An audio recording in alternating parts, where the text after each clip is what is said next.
mesdames et messieurs, ravi de vous retrouver et bienvenue à cette nouvelle édition de notre programme L'Égypte à la une. Et commençons l'édition d'aujourd'hui, du lundi 27 mars 2023, avec le président Abdel Fattah el-Sisi. Alors, à la veille du premier jour du mois sacré de Ramadan, le président Abdel Fattah el-Sisi a inauguré jeudi le Centre culturel islamique d'Égypte dans la nouvelle capitale administrative. Dalia Karam nous donne plus de détails sur ce sujet.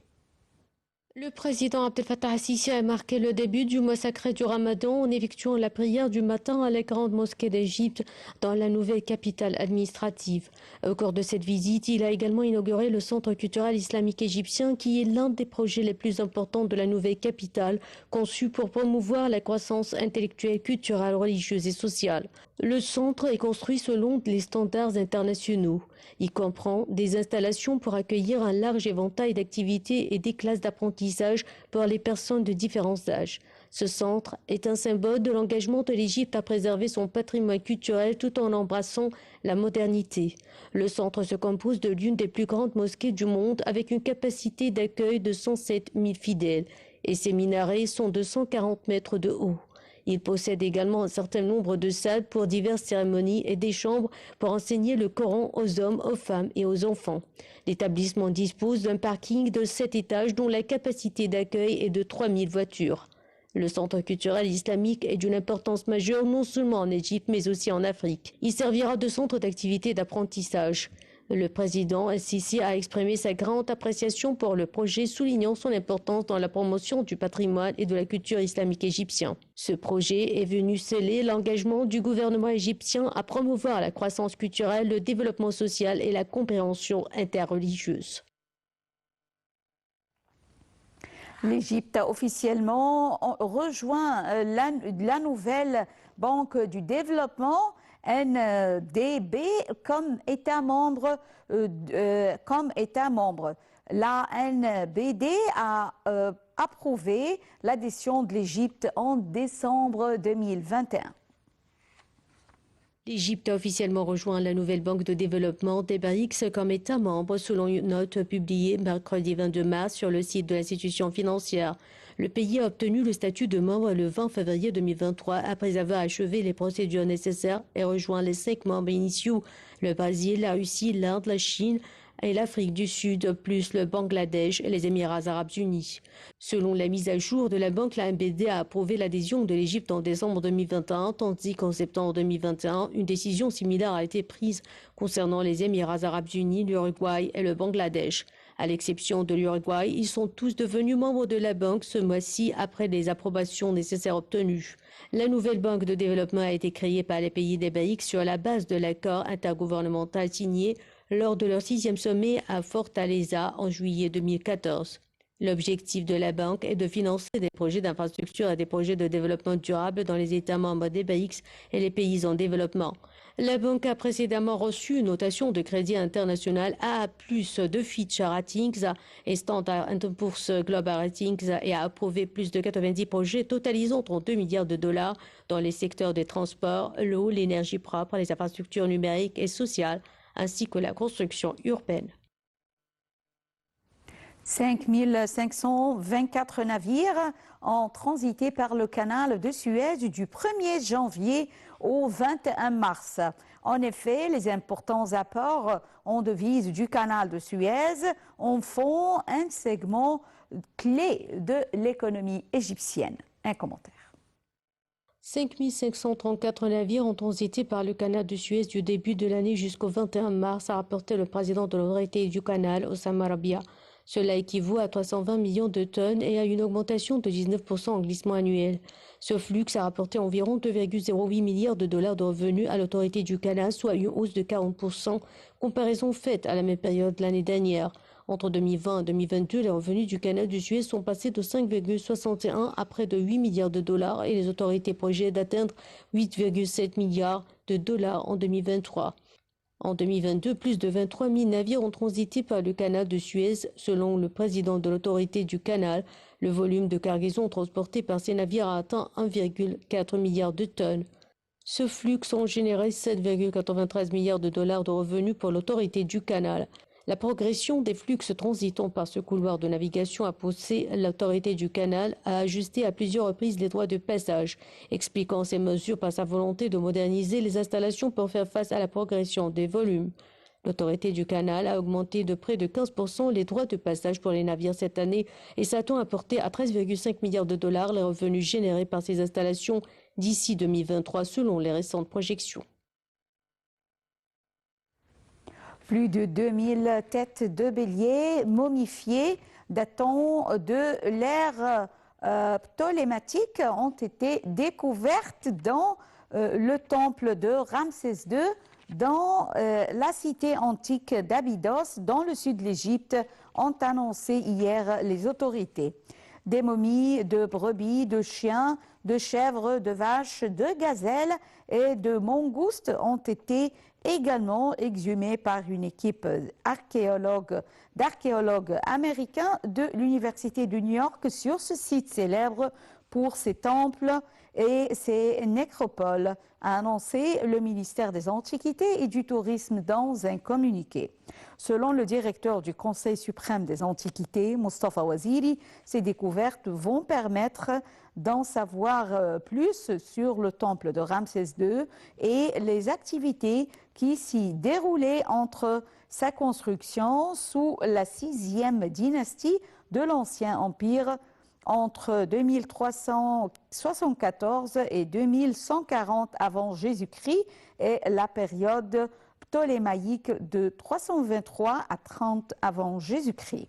Pour le professeur Sameh Skandar, à la tête de la mission américaine et citée dans le même communiqué, ces têtes de bélier sont des offrandes indiquant un culte à Ramsès II 1000 ans après sa mort.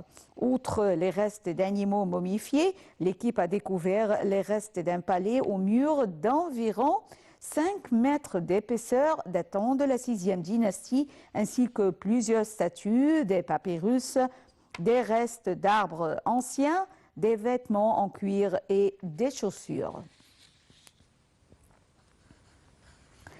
Et passons au grand aquarium d'Hurghada qui est situé dans la région de Magawish au centre de la ville. Il comprend plus de 1200 animaux marins de plus de 1000 espèces répartis sur 24 bassins géants. Les visiteurs y trouveront aussi sur une forêt tropicale, une tente d'arbres. Un commentaire de Dalia Karam. Le grand aquarium d'Hurghada, situé dans la région touristique de Magawish au cœur de la ville, est le premier en son genre au Moyen-Orient et en Afrique du Nord et le 7e dans le monde. L'écosystème sous-marin de la mer Rouge abrite plus de 300 espèces de coraux et 1200 espèces de poissons, dont 10% ne se trouvent nulle part dans le monde. Les dauphins à long bec, les dudons, les tortues, les mantas et les requins ne sont que quelques-unes des espèces marines qui habitent ces eaux. En tant que touriste de plongée en apnée ou de plongée, vous ne les rencontrerez jamais tous. Nous avons donc décidé de faire pour vous quelque chose de très spécial. Nous avons rassemblé les pièces les plus intéressantes de la vie marine dans le grand aquarium d'Hurghada qui permettra aux visiteurs de vivre l'expérience de la mer Rouge, mais à travers le verre. Le grand aquarium d'Hurghada permet aux visiteurs de communiquer avec les créatures de la mer Rouge et de se familiariser avec elles à travers 24 bassins parmi les plus grands bassins dans le monde qui abritent presque tous les genres de poissons de la mer Rouge. Les visiteurs trouveront plus qu'un simple aquarium. Ils y trouveront une forêt tropicale, une tente arabe, un mini-zoo et un musée de fossiles. Il y a aussi un verre de 24 mètres de long qui permet aux visiteurs de déambuler sous l'eau pour découvrir la vie marine de la mer Rouge. L'aquarium est unique grâce à sa forêt tropicale avec ses branches croisées, ses arbres imbriqués, ses animaux sauvages et ses oiseaux rares. Il y a aussi une forêt ouverte semblable aux forêts africaines ouvertes qui abrite beaucoup d'animaux et différents genres d'oiseaux. Les visiteurs trouvent aussi une salle qui héberge des fossiles marins rares et des squelettes de baleines de taille naturelle. Le Caire est une ville mythique, aussi appelée la ville aux 1000 minarets. L'architecture diffère énormément selon les mosquées. Certaines ont près de 1000 ans, tandis que d'autres sont extrêmement... Certaines sont des trésors architecturaux. Bâtie en 970, la mosquée Al-Azhar est connue comme un des lieux islamiques les plus essentiels. La mosquée et son université d'enseignement islamique ont été fondées il y a plus de 1000 ans par les Fatimides qui ont construit la ville du Caire. Voyons ensemble. La mosquée d'Al-Azhar fut construite en 970. Elle joue un rôle très important sur le plan social, culturel et politique du pays. Cette mosquée fut d'abord appelée la mosquée du Caire. La mosquée d'origine comprenait une cour entourée de 3 bas-côtés.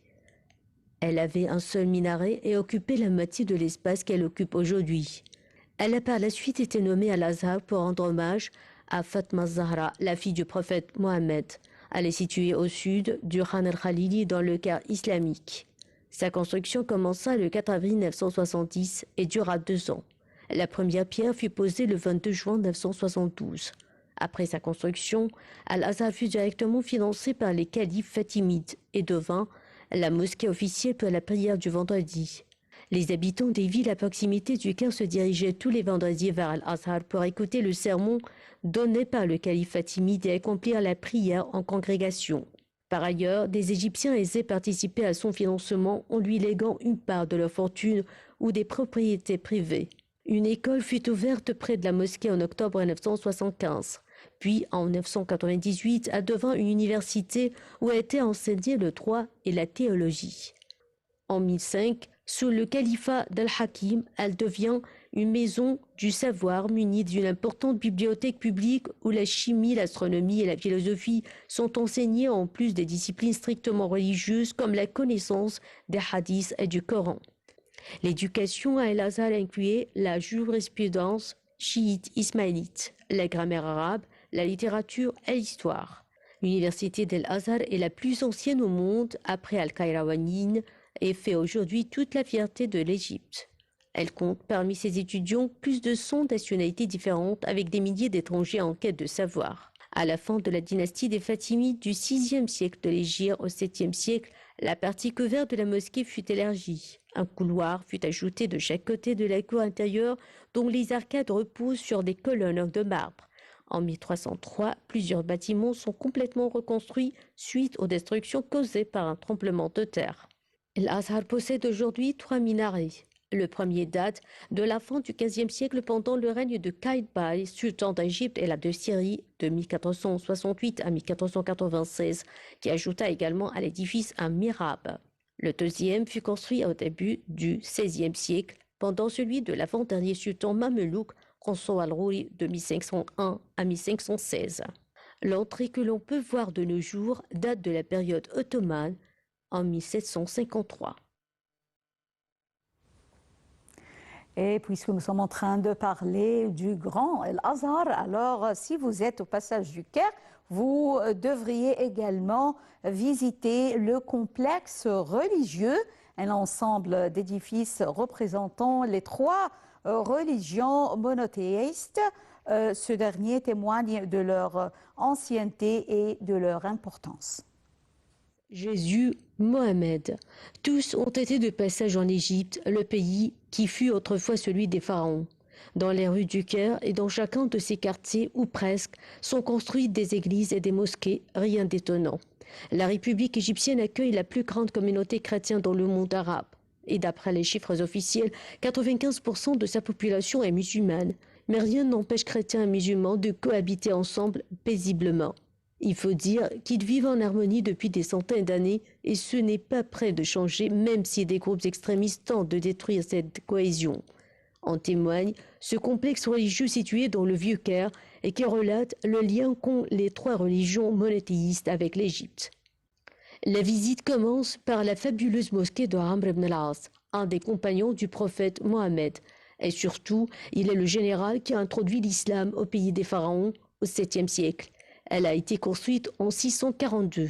Sa particularité et qui est le premier édifice musulman à être construit dans le continent africain. À l'époque, sa toiture était couverte de palmes, ses piliers étaient des troncs de palmiers et son sol était recouvert de terre crue. Depuis, elle a été rénovée à 8 reprises. Aujourd'hui, on retrouve à travers le bâtiment différents éléments issus de plusieurs époques distinctes. Ce lieu témoigne de la présence des musulmans depuis bien longtemps. Et c'est une mine d'or pour les passionnés d'histoire, car il révèle l'existence de plusieurs dynasties à travers les matériaux utilisés en fonction des ères. À quelques pas de la mosquée, après avoir franchi le barrage des forces armées, on observe un ensemble d'églises. Toutes sont historiques. Il y a celle qu'on nomme Saint-Serge ou Abou Serga en hommage à un soldat égyptien du même nom. Selon l'histoire, Jésus et sa mère, la Vierge Marie, auraient résidé au sein de cet édifice lorsqu'ils ont fui la persécution du roi Hérode. À cette occasion, chaque 1er juin, date de l'entrée de la Sainte Famille en Égypte, les Coptes se rendent à cette église pour assister à une messe en leur honneur. À l'intérieur, on peut même voir le puits dans lequel ils auraient bu et la crypte dans laquelle ils ont vécu. On découvre également dans ce complexe la fameuse église suspendue connue également sous l'appellation Sainte-Marie. Elle a été construite sur les ruines de la forteresse romaine de Babylone d'Égypte entre le 5e et le 6e siècle. On y retrouve pas moins de 110 icônes différentes. Elle a été restaurée à plusieurs reprises, la dernière est toute récente. Les travaux débutés en 1998 ont été achevés en 2014 après 16 ans de dur labeur. La rénovation a coûté plus de 5 millions d'euros à l'État. Pour l'ancien Premier ministre Ibrahim Mahlab, c'était une nécessité. L'église suspendue est un monument cher non seulement pour les Coptes, mais aussi pour tous les Égyptiens. Au détour d'une ruelle du complexe, un grand portail interpelle l'œil du visiteur. C'est celui de la synagogue Ben Ezra. Son architecture est unique. Un mélange de style chrétien, d'arabesque islamique et d'ornements juifs. Selon le guide, la fille du pharaon aurait recueilli Moïse dans un puits près du bâtiment religieux. Le prophète aurait grandi dans ce même lieu. Ce temple témoigne de la présence de la communauté juive dans le pays. Cette synagogue serait la plus ancienne du monde. Elle a été édifiée sous le règne du roi babylonien Nabuchodonosor. Aujourd'hui, les fidèles ont quitté le pays au Caire. Il ne reste plus que 2 lieux de culte juifs, dont celui de Ben Azra. Un projet de développement et de réaménagement du célèbre village de poterie El Fawakir est en cours. Tourné dans ce haut lieu de l'artisanat est l'un des joyeux du quartier de Foustat au Vieux-Caire. Dalia Karam nous donne plus de détails sur El Fawakir. Quelques centaines de mètres du musée national de la civilisation égyptienne sur une superficie de 2500 mètres carrés que se situe le village de poterie Al-Fawakir. Le village se dévoile clair par ses coupoles qui paraissent derrière les murailles décorées de différentes couleurs. L'entrée principale en forme du grand arche reçoit le visiteur. Un style architectural qui convient à l'aspect monumental dominant toute la région. Dès que le visiteur franchit le seuil du village, il se trouve dans une vaste cour remplie de produits de divers volumes et couleurs. À droite, une série de vases de couleurs vives. À gauche, 2 petits récipients façonnés en argile. Plus loin, des bouteilles d'eau et des gargoulettes toujours en argile. Au fond, des lanternes et des chandeliers. Ce ne sont que des exemplaires des œuvres artisanales d'El Fawakir. De chaque côté de la cour se dresse une série de bâtiments de style islamique surmontés de coupoles. Chaque groupe d'édifices est attaché l'un à l'autre, formant ainsi un corridor couvert d'arches pour une meilleure aération. En fait, l'Égypte est connue par la fabrication de la poterie depuis les époques pharaoniques, et ce métier artisanal est hérité d'une génération à l'autre. La méthode de la fabrication de la poterie n'a pas changé depuis des milliers d'années, affirment les artisans, ajoutant que la fabrication de la poterie est un patrimoine immatériel encore vivant. Cette ambiance patrimoniale qui domine toute la région, notamment le village d'Al Fawakir, attend un flux touristique sans pareil.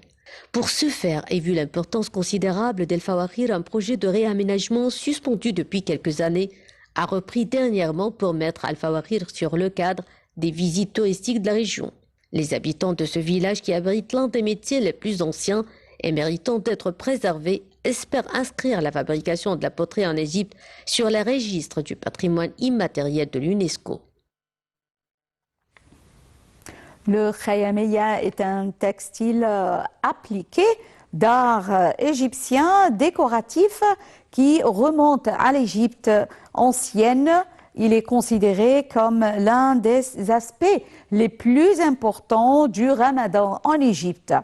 Dès que le mois du jeûne s'annonce, le mouvement fleurit dans la rue Khayamiya en prévision de la demande de tissus décorés à utiliser dans les tentes du Ramadan, dans les pavillons des repas de charité, dans les spectacles de Tanoura et dans les vitrines et les restaurants. C'est partout durant le mois sacré de Ramadan. Khayamiya est un textile appliqué d'art égyptien décoratif qui remonte à l'Égypte ancienne. Ils sont maintenant principalement fabriqués au Caire en Égypte, le long de ce que l'on appelle la rue des faiseurs de tentes ou la rue de Khayamiya, centrée sur la Kassaba de Radwan Bey, un marché couvert historique construit au XVIIe siècle. La rue est située immédiatement au sud du portail Al-Metwali et est située le long de l'axe économique historique du Caire dans une section de la rue Al-Maaz. Les Khayamiya présentent des appliqués en coton cousu à la main sur un dos en coton épais. Ce dos est destiné à être protecteur et durable contre un climat chaud, sec et poussiéreux. La couture à la main est effectuée rapidement par des fabricants de tentes qualifiés, assis les jambes croisées à l'aide d'aiguilles et de fils. De petits morceaux de tissu sont coupés à la taille requise à l'aide de gros ciseaux. Les Khayamiya sont généralement complétés par un seul fabricant de tentes, tel que soit la taille de la pièce. Celles-ci peuvent aller des housses de coussins de base à des tentures murales complexes de plusieurs mètres de diamètre. Les grands projets peuvent par la suite prendre plusieurs mois pour être achevés. Les fabricants de tentes sont très protecteurs de leurs innovations créatives car les nouveaux designs réussis sont souvent copiés par leurs voisins concurrents. Les motifs de conception populaire incluent des motifs d'arabesques géométriques et curviligines dérivés d'ornements islamiques et dessins inspirés de l'art pharaonique, en particulier des motifs de papyrus et de lotus. Les sujets folkloriques égyptiens tels que Gora, les musiciens nubéens et les derviches tourneurs sont des souvenirs touristiques populaires, tout comme les représentations stylisées de poissons et d'oiseaux. Les motifs calligraphiques basés sur des textes du Coran sont souvent façonnés en objets et en animaux. Les panneaux kédivales, fabriqués à la fin du XIXe et au début du XXe siècle, comportent généralement de plus grands blocs d'appliqués et des coutures plus larges, bien que les Khayamiya touristiques et contemporains présentent un travail manuel plus fin et plus élaboré. Les spécimens. Mesdames et messieurs, fin de cette édition de notre programme L'Égypte à la une et également fin de la transmission en langue française qui reprend à 18h locale. Merci pour votre fidélité à Nile TV International. Bonne journée et au revoir.